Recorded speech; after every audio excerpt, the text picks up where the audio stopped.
Hi all, good evening. Welcome to Challenger app. ഞാൻ സജിത. അപ്പൊ നമ്മുടെ ഇന്നത്തെ സെഷൻ എന്താണെന്ന് ചോദിച്ചു കഴിഞ്ഞാൽ higher secondary school laboratory assistant ഇതിന്റെ പ്രിലിമിനറി റിസൾട്ട് ഒക്കെ വന്നു. അപ്പൊ മെയിൻസിൽ ഓരോ ജില്ലകളിലും എത്ര നിയമനങ്ങൾ പ്രതീക്ഷിക്കാം, പല ഉദ്യോഗാർത്ഥികളും പല വീഡിയോയുടെയും താഴെ കമന്റ് ആയിട്ടൊക്കെ ഇടാറുള്ളതാണ്. അതൊക്കെ നമുക്ക് ഈ ഒരു സെഷനിൽ കൂടെ ഒന്ന് നോക്കാം. സെഷനിലേക്ക് പോകുന്നതിന് മുമ്പ് നമ്മുടെ യൂട്യൂബ് ചാനൽ ചലഞ്ചർ ആപ്പ് ആദ്യമായിട്ട് കാണുന്നവരാണെങ്കിൽ ചാനൽ ഒന്ന് സബ്സ്ക്രൈബ് ചെയ്തേക്കുക. അതുപോലെ ഇതിന്റെ കോഴ്സുകളൊക്കെ നമുക്ക് അവൈലബിൾ ആണ്. കോഴ്സുകളൊക്കെ പർച്ചേസ് ചെയ്യാൻ താല്പര്യമുള്ളവർ നമ്മുടെ ഡിസ്ക്രിപ്ഷനിൽ കസ്റ്റമർ കെയറിലെ നമ്പർ ഉണ്ട്, അതുവഴി നിങ്ങൾക്ക് പർച്ചേസ് ചെയ്യാവുന്നതാണ്. കോൺടാക്ട് ചെയ്തതിനു ശേഷം പർച്ചേസ് ചെയ്യാവുന്നതാണ്. സിലബസ് അനുസരിച്ചിട്ടുള്ള ലൈവ് ക്ലാസ്സുകളും അതോടൊപ്പം തന്നെ റെക്കോർഡഡ് സ്റ്റഡി മെറ്റീരിയൽസും മെന്റൽ സപ്പോർട്ടും ഒക്കെ നമുക്ക് എക്സാംസും ഒക്കെ അവൈലബിൾ ആയിട്ടുണ്ട്. അപ്പൊ നമുക്ക് ഓരോ ജില്ലകൾ എടുക്കാം. ഇത് അത്യാവശ്യം നല്ലൊരു പോസ്റ്റ് ആണ് കേട്ടോ. കുറച്ച് ഒഴിവുകളും ലീവുകളും ഒക്കെ കിട്ടുന്നതാണ്. നമ്മുടെ ഫസ്റ്റ് തിരുവനന്തപുരം ജില്ല തന്നെ. തിരുവനന്തപുരം ജില്ലയിലെ മുമ്പലത്തെ ഇതിന് മുന്നിലത്തെ ലിസ്റ്റിൽ 88 നിയമന ശുപാർശ പോയിട്ടുണ്ട്. നിലവിൽ 10 ഒഴിവുകൾ റിപ്പോർട്ട് ചെയ്തിട്ടുണ്ട്. ട്രിവാൻഡ്രം നമുക്കറിയാലോ അത്യാവശ്യം നിയമനങ്ങൾ നടക്കുന്ന ഒരു ജില്ലയാണ്. കൊല്ലം ജില്ലയിൽ കഴിഞ്ഞ വർഷം അതായത് മുൻ ലിസ്റ്റിൽ 69 നിയമന ശുപാർശ പോയി 11 ഒഴിവുകൾ റിപ്പോർട്ട് ചെയ്തിട്ടുണ്ട്.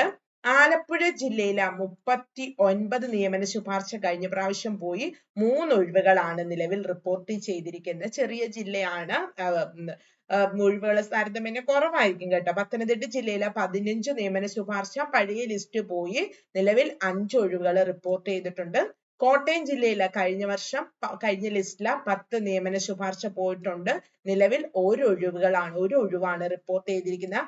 അതുപോലെ കോട്ടയം കുറച്ച് ശോകമാണ്. അവിടെയും 32 ശുപാർശ കഴിഞ്ഞ ലിസ്റ്റ് പോയിട്ടുണ്ടെങ്കിൽ ഈ പ്രാവശ്യത്തെ ലിസ്റ്റിലെ ഒഴിവുകൾ ഒന്നും തന്നെ റിപ്പോർട്ട് ചെയ്തിട്ടില്ല, സീറോയിൽ കിടക്കാണ്. എറണാകുളം ജില്ല അത്യാവശ്യം നിയമനങ്ങൾ പോയായിരുന്നു. 70 നിയമന ശുപാർശ പോയി പ്രാവശ്യം 17 ഒഴിവുകൾ റിപ്പോർട്ട് ചെയ്തിട്ടുണ്ട്. തൃശ്ശൂര് 86 നിയമന ശുപാർശ പോയി ഈ പ്രാവശ്യം 9 ഒഴിവുകൾ റിപ്പോർട്ട് ചെയ്തിട്ടുണ്ട്. പാലക്കാട് ജില്ലയില് 85 നിയമന ശുപാർശ പോയപ്പോൾ ഈ പ്രാവശ്യം 7 ഒഴിവുകൾ റിപ്പോർട്ട് ചെയ്തിട്ടുണ്ട്. മലപ്പുറത്ത് 5 ഒഴിവുകളാണ് റിപ്പോർട്ട് ചെയ്തിരിക്കുന്നത്. കഴിഞ്ഞ പ്രാവശ്യം 88 നിയമന ശുപാർശ പോയതാണ്. ഏറ്റവും കൂടുതൽ നിയമന ശുപാർശ കഴിഞ്ഞ പ്രാവശ്യം പോയത് കോഴിക്കോടാണ്. 116 ഒഴിവുകൾ നിയമന ശുപാർശ പോയി. അവിടെ 26 ഒഴിവുകളാണ് റിപ്പോർട്ട് ചെയ്തിരിക്കുന്നത്. വയനാട് ജില്ലയിൽ കഴിഞ്ഞ ലിസ്റ്റിൽ 28 നിയമന ശുപാർശ പോയി നിലവിൽ 5 ഒഴിവ് റിപ്പോർട്ട് ചെയ്തിട്ടുണ്ട്. കണ്ണൂര് മുൻ ലിസ്റ്റ് 67 നിയമന ശുപാർശ പോയി ഇപ്പൊ 9 ഒഴിവുകളാണ് റിപ്പോർട്ട് ചെയ്തിരിക്കുന്നത്. കാസർഗോഡ് 49 നിയമന ശുപാർശ പോയി ഇപ്പോ 7 ഒഴിവുകൾ റിപ്പോർട്ട് ചെയ്യപ്പെട്ടിട്ടുണ്ട്. സോ ഇതാണ് ഇതിന്റെ ഒരു ബേസിക് ആയിട്ടുള്ള ഒരു ഐഡിയ. അതായത് ഇത്രയേ ഉള്ളൂ, 17, 9, 7 അതാണ് റിപ്പോർട്ട് ചെയ്ത ഒഴിവുകള്. മുൻ ലിസ്റ്റിലെ ശുപാർശയാണ് അടുത്തത് നമ്മൾ കണ്ടത്. അപ്പൊ കോഴിക്കോടൊക്കെ അത്യാവശ്യം നിയമന ശുപാർശ പോയത് തന്നെയാണ്. എക്സാം ജൂൺ 21-ാം തീയതി നടക്കാണ്. അപ്പൊ നിങ്ങൾ സെക്രട്ടേറിയറ്റ് OA പ്രിലിമിനറി കിട്ടിയവരുണ്ട്, കിട്ടാത്തവരുണ്ട്. അപ്പൊ അങ്ങനെ പല കാറ്റഗറി ആളുകളുമായിട്ടാണ് നമ്മൾ മത്സരം നടക്കാൻ പോകുന്നത്. അപ്പൊ ഇതെനിക്ക് കിട്ടില്ല എന്ന് പറഞ്ഞ് നിങ്ങൾ എക്സാമിന് പ്രിപ്പയർ ചെയ്യാതിരിക്കരുത്. പ്രിലിംസ് കിട്ടിയവരെല്ലാം നല്ല രീതിയിൽ പ്രിപ്പയർ ചെയ്യുക. ബിക്കോസ് ഇവിടെ ഒരു സ്കോപ്പ് ഉള്ളത് കുറച്ച് ഉദ്യോഗാർത്ഥികൾ ഇപ്പൊ LDCയുടെ റാങ്ക് ലിസ്റ്റ് വരുമ്പോൾ അങ്ങോട്ട് പോകും, കുറച്ച് പേര് LGSലേക്ക് പോകും, കുറച്ച് പേര് സെക്രട്ടേറിയറ്റ് OA മെയിൻസും ഒക്കെ കിട്ടി അങ്ങ് പോകും. അപ്പൊ നിങ്ങൾക്ക് അത്യാവശ്യം സ്കോപ്പ് ഉണ്ട് ഇവിടെ.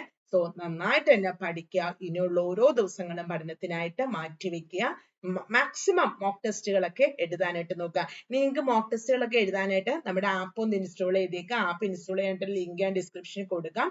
ആപ്പ് ഇൻസ്റ്റാൾ ചെയ്തതിന് ശേഷം നിങ്ങളുടെ ഫോൺ നമ്പർ കൊടുത്ത് ജോയിൻ ചെയ്യുമ്പം ഇവിടെ ഇഷ്ടം പോലെ നിങ്ങൾക്ക് പ്രാക്ടീസ് ചെയ്യാനായിട്ടുള്ള എക്സാംസ് ഉണ്ട്.